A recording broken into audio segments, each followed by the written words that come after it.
Plop down in bed after a night of drinking only to feel the room spinning wildly around you. You have the dreaded spins. Here's why they happen.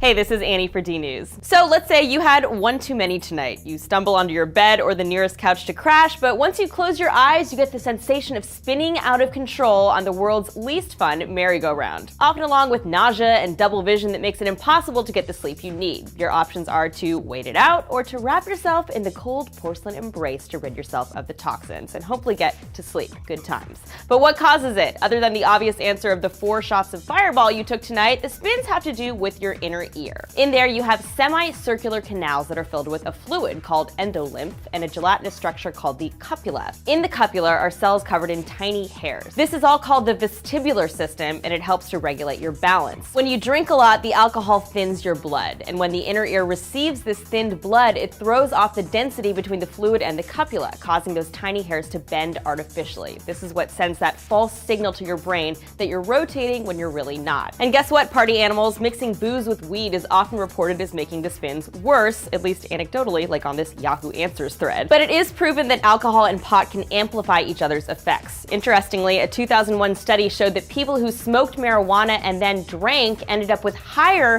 THC levels in their blood than those who had just smoked the pot. One explanation is that alcohol causes changes in your blood vessels and increases absorption of the THC. So no, contrary to what that one guy in college might have told you once, smoking weed if you're drunk will not actually sober you up. In fact, the two can add up to more than the sum of their parts in terms of your buzz and the consequences you might face later. But let's say it's too late. The room is already spinning and there you are, lying in bed too drunk to sleep. Now, there's no direct scientific support for this, but lots of people say that dropping one foot on the ground or on a wall to compensate for that disorientation can help restore your balance and reduce the spins. Breathing deeply, not looking at moving objects, and maybe even throwing up, as unpleasant as that is, might help you to get to sleep faster. But I'm no scientist, just a person who has had the spins before and reads a lot of Yahoo Answers threads. And of course, we're obligated to say, consider not taking that 2 a.m. Fireball shot. Have you ever had this happen before after drinking? Also, be sure to check out our past episodes on the science of hangovers. And as always, let us know your questions and comments on Twitter at DNews or on Facebook at Discovery News. You can also find me